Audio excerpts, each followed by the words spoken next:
ลาบเจียกินเหมือนนี่อาจจะยังเจียตอนเด็กคือลีลาทาผักผักผักผักผักผักก็ได้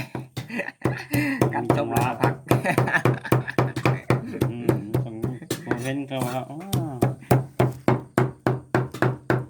ไล่ตื่นเด้อ ปากสมควรแล้ว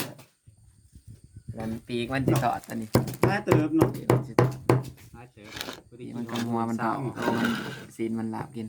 ฝุ่นยังบอกละลายคันเขาถอดหันน้อยเดียว โอ้ยไปถอดอีกยังกูละข้ามเลย เอากินเวลาอันนั้น บุละโต้โล ตัวหนึ่งสองครับ มัมโต้โล ตัวหน่อย สี คือ สีกันนั่นแหละ คือเปิ้นนั่นว่ามุมวับเพิ่นว่าแล้วตัวหน่อยกากดีเพิ่นว่าตัวหน่อย เอ้าเจ้าแม่มันอันนั้นฮักปี มีห มั นั น ง ออก ดิ ไก่คอยไปกินเนาะ เห็นไหมเห็นไหม มันแทงเนียน ที่ไหน โอ้ย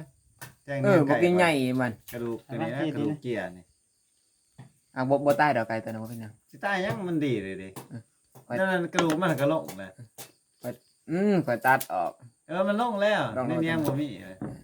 ถ้า ไปไว้ เรากระบายเบิ่งในบ่อนมันปูดมันครับ ข่อยว่าสิบีบออกมันอันนั้นคือเฮ็ดมันเจ็บก็เลยเอ้ยเหยืองว่ะเศร้าๆไปนี่แหละเอ้าบีบลงมึงเศร้าเด้อ ไป เศร้าแล้วเนาะ ก่อน ก็แล้ว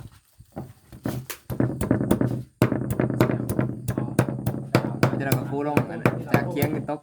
ดินดอกอันนั้นเฮีย เกี่ยงกับ